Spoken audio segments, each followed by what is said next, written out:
that one day on sons of former slaves and the sons of former slave owners will they be able to sit down together at the table of brotherhood.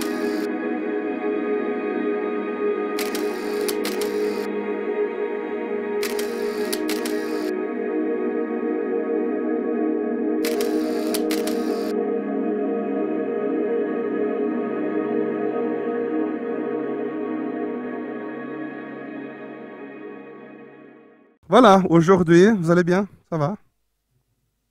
Ok. Aujourd'hui, nous allons lire les chapitres 8 et 9 du livre de l'Apocalypse.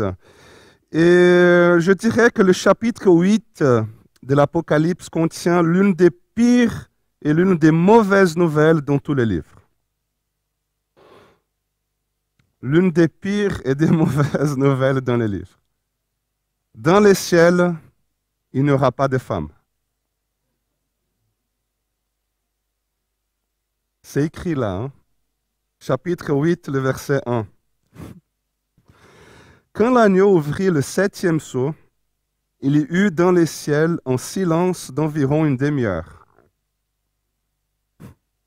C'est une blague, hein? Mon épouse m'a dit, faites pas cette blague. Fais pas cette blague, les gens ne vont pas comprendre. En plus, tu risques de fâcher certains. Mais je pense que vous me connaissez assez bien pour savoir que... Ok, non, il y aura des femmes, il y aura d'hommes, il y aura tout le monde. Tout ce que vous voulez, il y aura. Ok, alors aujourd'hui, nous allons lire justement le chapitre 8 et 9 du livre de l'Apocalypse. Et puis... j'aimerais donc laisser vos Bibles ouvertes, laisser vos smartphones, vos iPads, iPhone, tout ce que vous voulez. Laissez ouvertes au chapitre 8 et 9. L'Apocalypse, vous savez, est une réponse pour notre sens de justice. L'Apocalypse est une réponse aussi pour le problème du mal. Parce que, par exemple, nous avons de la difficulté d'accepter que quelqu'un, nous avons la difficulté d'accepter le mal. Nous avons la difficulté à accepter l'impunité. Ça nous énerve, notre sens de justice, il est justement frappé lorsque nous voyons quelqu'un qui pratique le mal sans sortir comme ça. Quelqu'un qui pratique le mal, qui sort impuni. Ça touche notre sens de justice, il est frappé. Donc nous avons un problème avec le mal, mais le mal tout simple, le mal tout court, le mal que dans la philosophie nous appelons du mal métaphysique. Par exemple, Dieu n'aurait-il pas pu créer un monde où le mal n'existait pas? N'aurait-il pas pu créer un monde où le mal n'existait pas? Donc ça, c'est le mal tout court, le mal métaphysique. Mais nous avons aussi un problème avec le mal naturel. Par exemple, pourquoi les forces de la nature se tournent-elles contre la création? Pourquoi les forces de la nature se tournent-elles contre les êtres humains? Pourquoi il y a des vies, des êtres humains, des familles qui se perdent à cause des tremblements de terre? Pourquoi il y a des vies, des familles qui se perdent à cause d'un tsunami? Pourquoi cela arrive-t-il?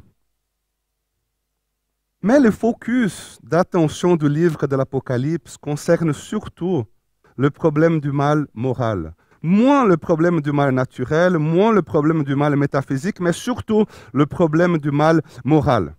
Le mal qui s'explique par nos actions, le mal qui s'explique par nos décisions, le mal qui s'explique lorsque nous causons la souffrance à d'autres personnes et à nous-mêmes.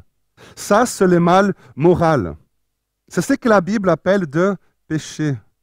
C'est ce que la Bible va appeler de péché. Mais alors pourquoi est-ce que le péché, est-ce que le mal moral est si mauvais, est si grave?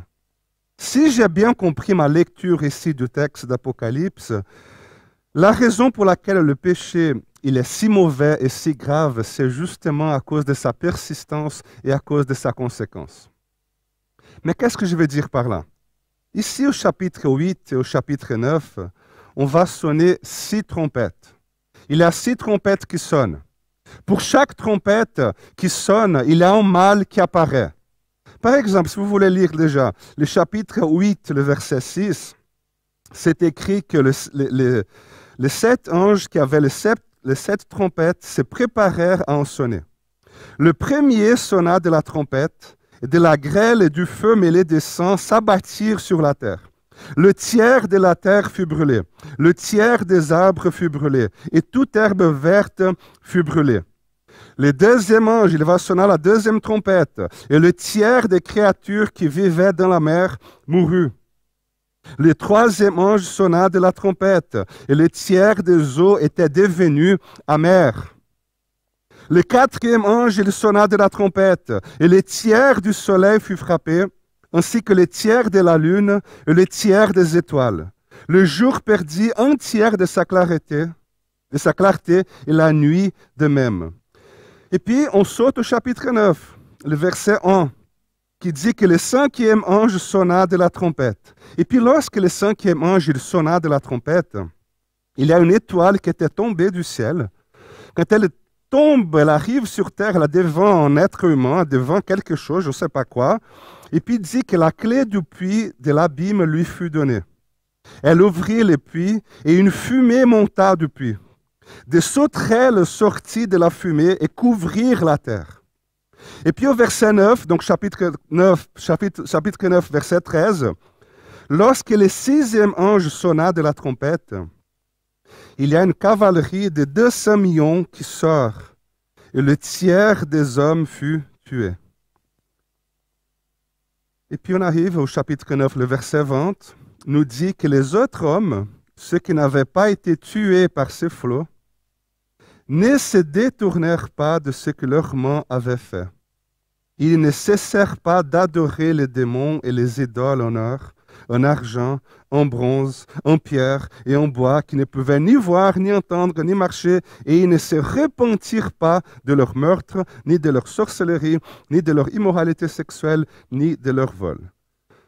Voilà, on arrive à la fin. Amen. Qu'est-ce que l'Apocalypse nous dit par ces deux chapitres-là, en fait? Il nous dit que Dieu, il est en train de sonner de la trompette à travers les anges. Et chaque trompette est un flot. En allusion, on pourrait faire une allusion aux 10 flots d'Égypte, hein, si vous vous souvenez, les 10 flots d'Égypte. Et puis, au verset 20 du chapitre 9, j'aimerais bien que vous soulignez cette expression-là. Si vous avez un stylo dans votre smartphone, il suffit de taper 2 fois, ça va souligner le truc. Soulignez cette expression, chapitre 9, verset 20. Ils ne se détournèrent pas. Ils ne se repentirent pas. La maison est en train de s'écrouler. Le monde ici est en collapse. Et même ainsi, ils ne se détournèrent pas. La maison est en train de s'écrouler, le monde est en collapse, et même ainsi, ils ne se repentirent pas.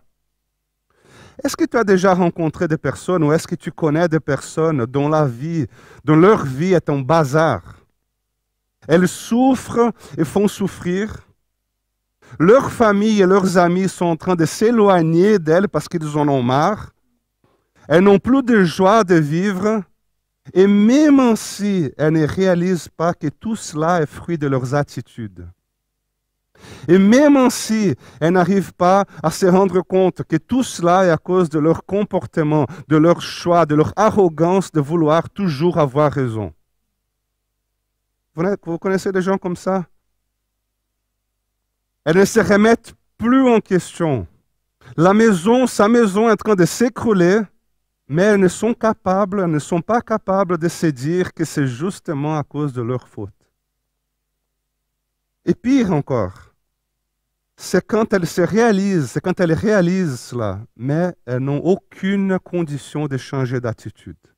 Elles n'ont aucune condition de changer de comportement. Elles n'arrivent pas à contrôler les paroles qui sortent de leur bouche.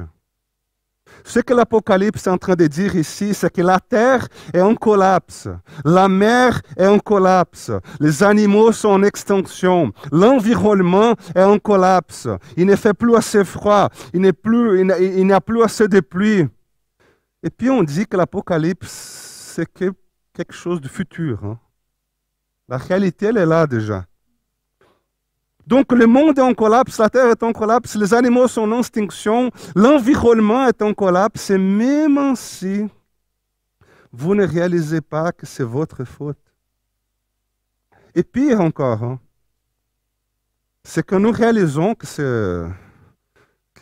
mais nous disons, je sais que c'est ma faute, mais je n'arrive pas à changer. Je sais que c'est ma faute, mais je n'arrive pas à changer ma qualité de vie. Je sais que c'est ma faute, mais je n'arrive pas à changer mes engagements. Je sais que c'est ma faute, mais je n'arrive pas à rompre avec certaines amitiés. Je n'arrive pas à rompre avec certaines relations. Et je suis esclave dans tout cela. C'est pourquoi je vous ai dit au début que le péché est persistant. Dans le sens que même quand tout s'écroule autour, les gens n'arrivent même pas à réaliser, à se détourner, à se repentir, à changer de vie, à changer de conscience. C'est pourquoi le péché est aussi conséquent. Et maintenant, j'aimerais bien avoir votre attention là, pour quelques minutes. Si vous pensez au repas du midi, ce que vous allez faire après, venez, restez là avec moi. Parce que, quel est le péché condamné ici?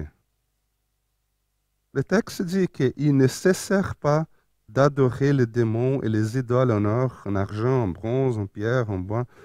C'est quoi le péché? L'idolâtrie, on est d'accord? Qu'est-ce que Jean est en train de dire ici? Il est en train de dire que vous avez construit des dieux et ce sont justement eux qui vont vous détruire. Écoutez bien, ce n'est pas le Dieu du ciel, notre Dieu, qui vient détruire. Non, c'est le Dieu qui vient de l'abîme qui vient détruire. Ce sont les dieux que nous avons construits qui finissent par nous détruire nous-mêmes. Et ça, c'est important. Parce que sinon, nous allons rester dans une foi enfantine. L'idée de Dieu, en tout cas l'idée que Dieu est un père fouettard, qui nous attend avec un fouet pour nous punir, est une expression d'une spiritualité très infantile. Parce que le péché en soi, il est déjà autodestructeur. Moi, j'aime bien cette image d'un garçon, un petit garçon qui a reçu une voiture comme cadeau pour son anniversaire. Et puis la voiture, pendant que le garçon il jouait, elle tombe par terre. Le garçon commence à pleurer. Le papa, il s'élève de sa chaise et donne une bonne fessée au garçon. C'est ça? Non.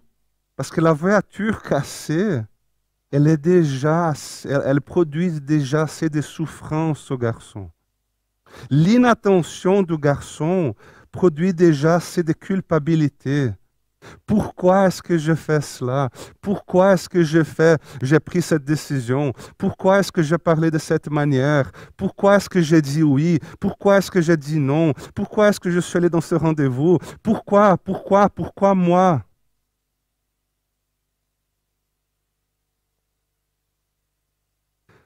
C'est l'une des choses qui pourrit notre âme, la culpabilité. Si seulement nous pouvions revenir en arrière, si seulement nous pouvions faire différemment, si nous aurions fait différemment, si j'avais jamais rencontré cette personne, si.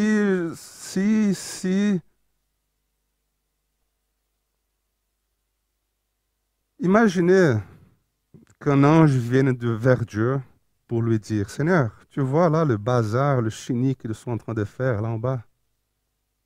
Voilà, ne vas-tu pas le punir, Seigneur? Et puis Dieu lui dirait, mais pourquoi? Ils sont déjà en train de se autodétruire. Ils sont déjà en train de mettre du béton partout. Il n'y a presque plus d'arbres. Ils sont déjà en train de tout polluer l'environnement. Ils sont déjà en train de produire du déchet à haute vitesse. Ils n'ont plus assez d'argent pour investir dans la santé parce que leur argent est désormais investi dans l'industrie d'armement.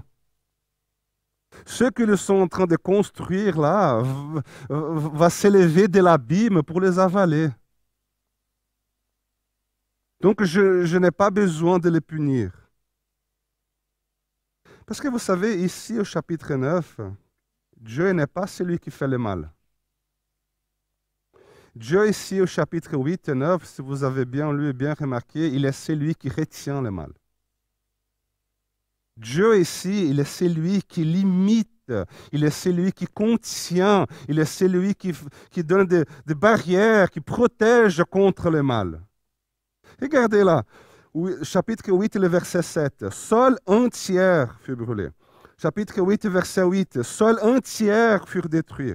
Chapitre 8, le verset 10. Sol un tiers était devenu amer. Chapitre 8, le verset 12. Sol un tiers fut frappé. Chapitre 9, le verset 4. Là, il y a les sauterelles. En fait, les sauterelles, je ne sais pas d'où ils ont eu l'idée que c'était des sauterelles. Je ne sais pas si vous avez lu le texte, parce que les sauterelles, elles piquaient comme des scorpions. Elles ressemblaient à des chevaux. Elles avaient sur la tête comme une couronne d'or. Et leur visage était pareil à celui d'un homme. Elles avaient des cheveux semblables à des cheveux de femmes. Et leurs dents étaient comme celles des lions. Bref, une sauterelle standard, quoi. Celle qu'on rencontre ici en se promenant, en se baladant, je pense. Mais en fait, c'est une image, je pense, pour illustrer la conséquence du péché dans la création. Parce qu'Apocalypse 8 et 9, c'est justement l'opposé de Genèse 1. En Genèse 1, la terre, elle était vide, sans forme, et Dieu, il met de l'ordre dans les chaos. Dieu, il met des limites. Dieu, il fait de l'organisation. Tandis qu'ici, au chapitre 8 et 9, c'est du chaos encore une fois. Tout est en collapse, tout est mélangé. Une sauterelle qui a dents de lion, qui pique comme un scorpion. Et ce n'est pas la faute de Dieu. Pourquoi? Parce que Dieu ici, il est celui qui établit des limites au mal. Sol entière. Ce n'est pas pour toujours, ce n'est que pour 5 mois. Et vous savez, ça c'est tout à fait cohérent avec l'ensemble de l'interprétation biblique. Parce que qu'est-ce que la Bible nous dit? La Bible nous dit au psaume 34, le verset 7, que l'ange de l'Éternel, il campe autour de ceux qui le craignent. L'ange de l'Éternel, il campe autour de tous ceux qui les craignent. Et puis la Bible va dire en 1 Pierre, le chapitre 5, que le diable, il rôde comme un lion rugissant. Il rôde, mais autour de nous, il y a l'ange de l'Éternel. Si on peut, toi, tu es là au mieux, entouré de l'ange de l'Éternel. Et le diable, il est où? Il rôde là. Mais entouré de toi, il y a qui? Il y a l'ange de l'Éternel. C'est plus ou moins ça comme idée. Dieu lui dit à ses anges, faites un cercle de 5 mètres autour de Léo, là. Et éloignez le lion de 5 mètres. Et puis moi, je suis là au mieux, je commence à faire n'importe quoi. Je commence à...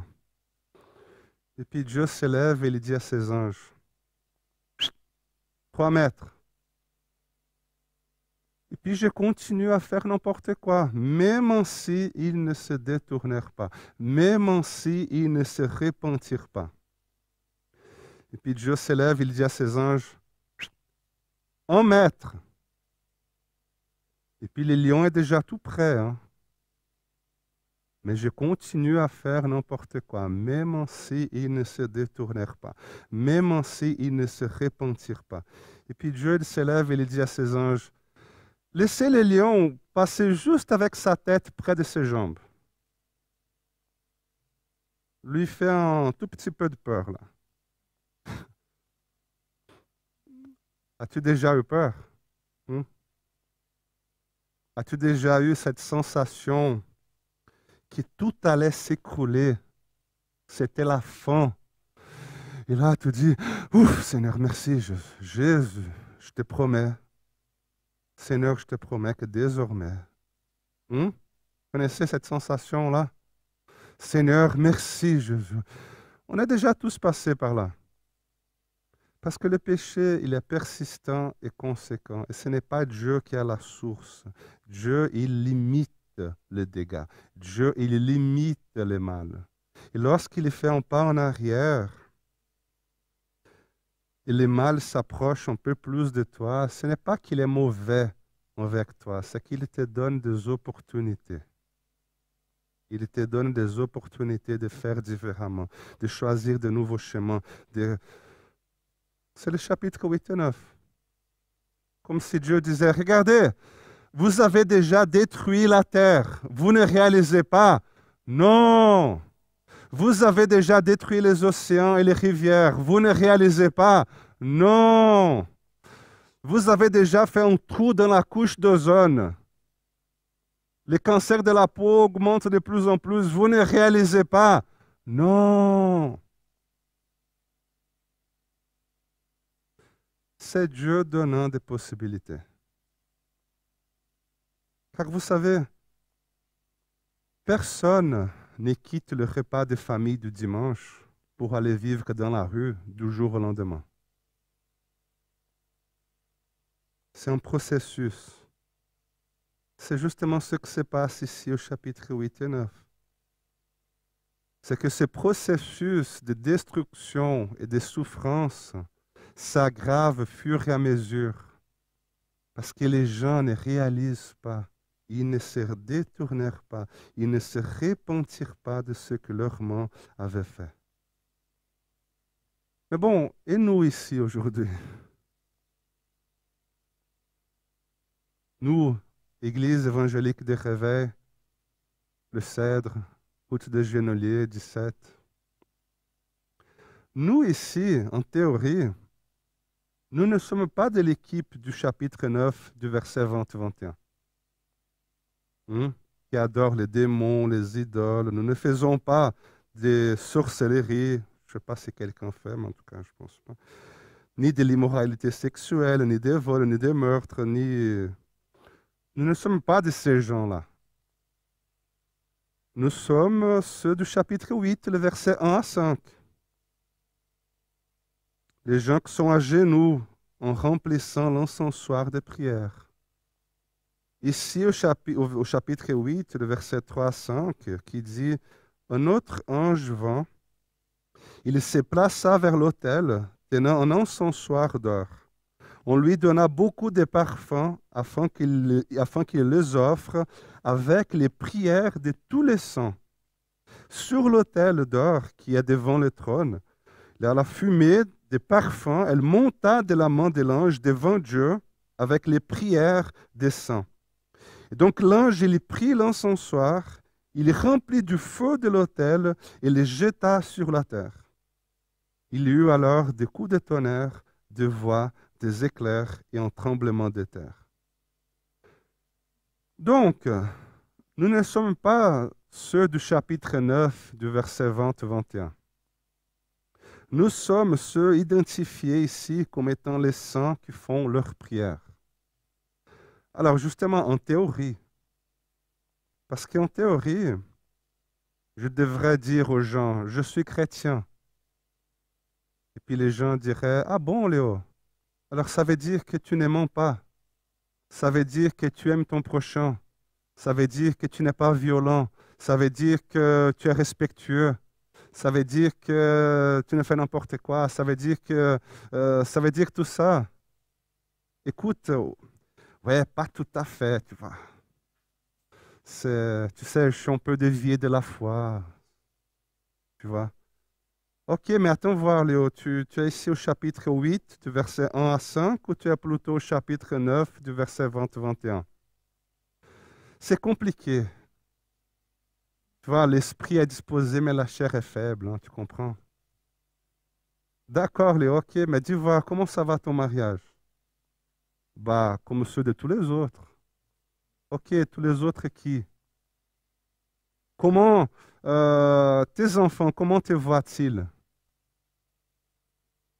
Quelle est ta réputation dans ta boîte? Quelle image tu donnes à ta famille de Jésus? Est-ce que les gens, quand ils te regardent, toi, quelle est l'image de Jésus qu'ils ont? C'est un Jésus intolérant, homophobe, qui déteste tout le monde. C'est qui les Jésus que tu... Les amis, ça c'est Apocalypse 8 et 9. C'est, parfois les gens ils lisent le chapitre, l'Apocalypse, ils ont peur, ils ont Jésus, ils sont terrifiés, ils disent oui les trompettes, et puis Léo, il y a une sauterelle qui vient de l'abîme. Et puis on commence à discuter sur cette nature, sur la nature de cet animal. Quelle sauterelle, c'est quoi cette sauterelle? Léo, le visage pareil à celui d'un homme et des cheveux semblables à des cheveux de femme. Est-ce que c'est une sauterelle travestie? C'est une sauterelle drag queen. C'est quoi ça? C'est une sauterelle transsexuelle. Léo, et puis ces chevaux qui sont là, qui ont la queue comme un serpent, c'est quoi? Bonne question. Bonne question. Je n'ai pas passé mon temps dans ces détails-là. Parce que vous savez, la chose qui m'a attiré l'attention cette semaine, et la chose qui a rempli mon cœur, et que c'est justement ça que j'aimerais vous transmettre ce matin, c'est que la chose la plus importante que tu dois savoir aujourd'hui, c'est si tu te trouves dans Apocalypse 8, du verset 1 à 5, ou si tu te trouves dans Apocalypse 9, 20, 21.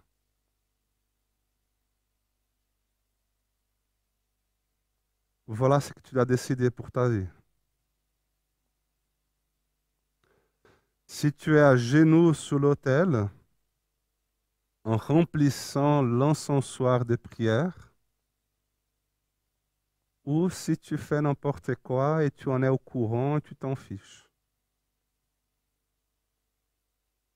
Vous savez, le temps que nous vivons nous demande des genoux fléchis. Le temps que nous vivons nous demande beaucoup d'Apocalypse 8, 1 à 5. Parce que sinon, vous savez, nous sommes vite attirés par l'autre côté. Mais le temps que nous vivons nous demande également des genoux fléchis, parce que nous sommes en train de voir tout ce chaos-là de notre société, de notre monde. Et nous ne pouvons pas rester indifférents.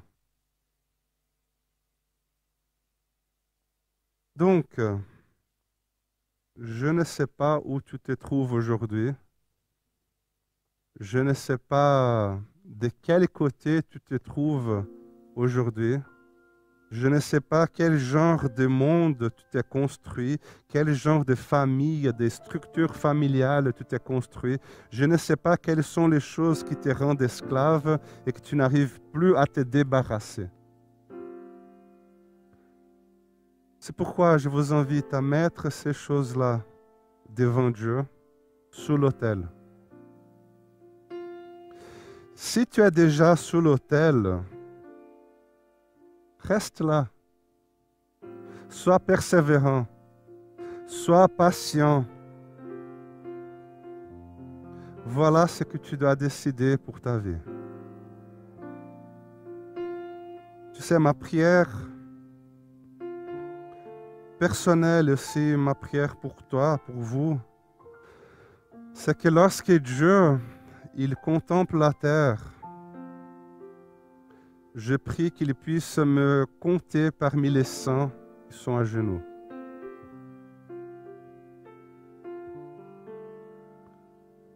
Patient, persévérant, jusqu'au jour où Dieu lui prendra une portion de mes prières, jusqu'au jour où Dieu prendra une portion de tes prières, et puis il prendra un encensoir rempli de nos prières, et il le jettera dans ce chaos pour bénir de vie. Amen. Nous vivons dans un temps où les journaux ne font que de nous présenter Apocalypse 9, 20, 21. Et si nous ne sommes pas à genoux, le chaos va prendre de plus en plus de place. Pourquoi? Parce qu'il manquera de personnes pour ordonner au chaos de s'arrêter. Des personnes qui disent « Stop, ici c'est la limite. Ça s'arrête là. » Il y a eu de la violence jusqu'ici. Là, suffit, fini, stop. Désormais, il y aura du pardon. Il y a eu des bagarres jusqu'ici. Là, c'est fini, c'est stop. Désormais, il y aura de la réconciliation. Peu importe le moment que tu es en train de vivre, encore une fois, mets-toi dans la présence de Dieu. Parce que vous savez, lorsque l'ange il prendra l'encensoir et le jettera ici bas, c'est la fête au ciel. C'est la fête au ciel. Et le silence d'environ une demi-heure, fini. Fini. Et la louange recommence. Et l'agneau continue d'être adoré. Amen. Alléluia. Et l'agneau continue d'être adoré parce qu'il est digne. Il est digne, il est digne, il est digne.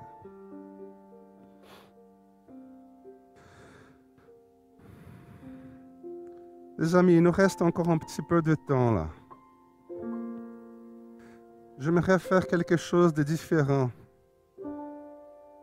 pour la conclusion de ce message.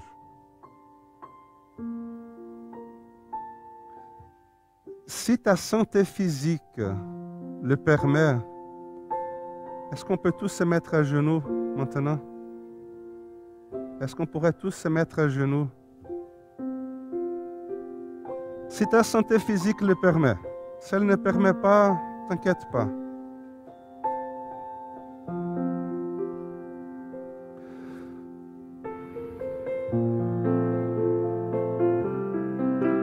Encore une fois, le monde que nous vivons a besoin de ça.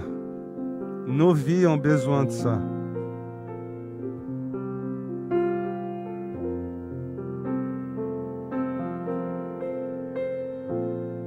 Mets-toi maintenant devant Dieu, toutes les choses qui t'habitent.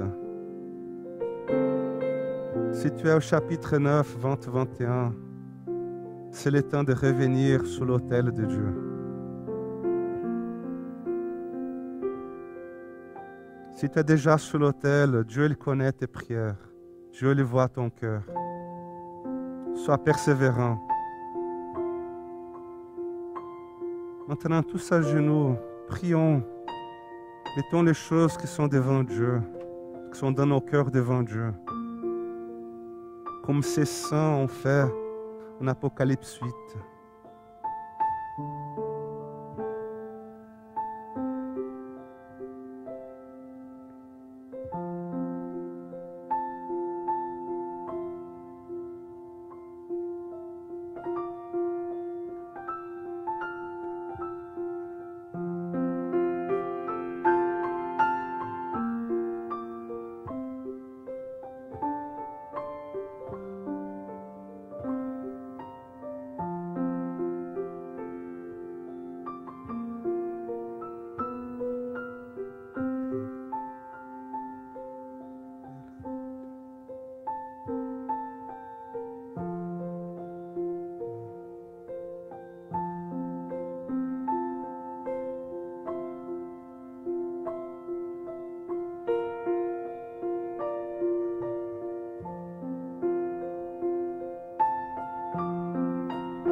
Seigneur, voici nos vies sous l'autel, Seigneur. Je prie que ton Saint-Esprit commence à visiter les gens là où ils sont. Que ton Saint-Esprit, Seigneur, commence à toucher des vies. Que tu commences, Seigneur, à ramener des cœurs, des vies sous ton autel, Seigneur. Pour pour la gloire de ton nom et pour le bien de ce monde, pour notre bien. Viens, Jésus. Viens nous toucher, viens nous visiter, Saint-Esprit.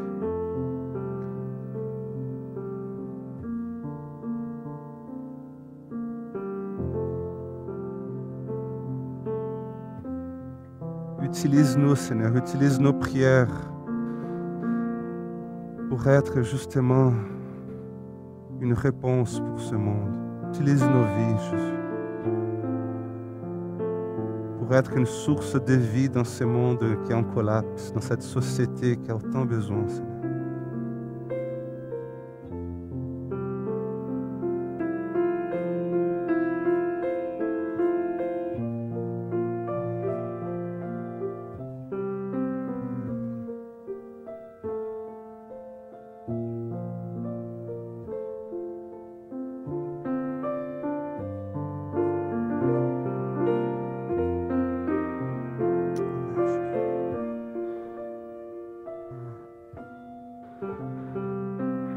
Amen.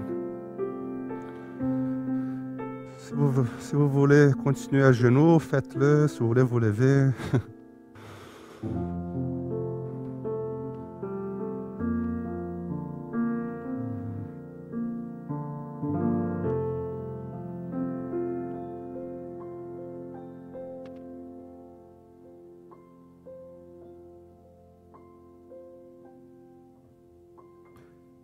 Merci Jésus, merci.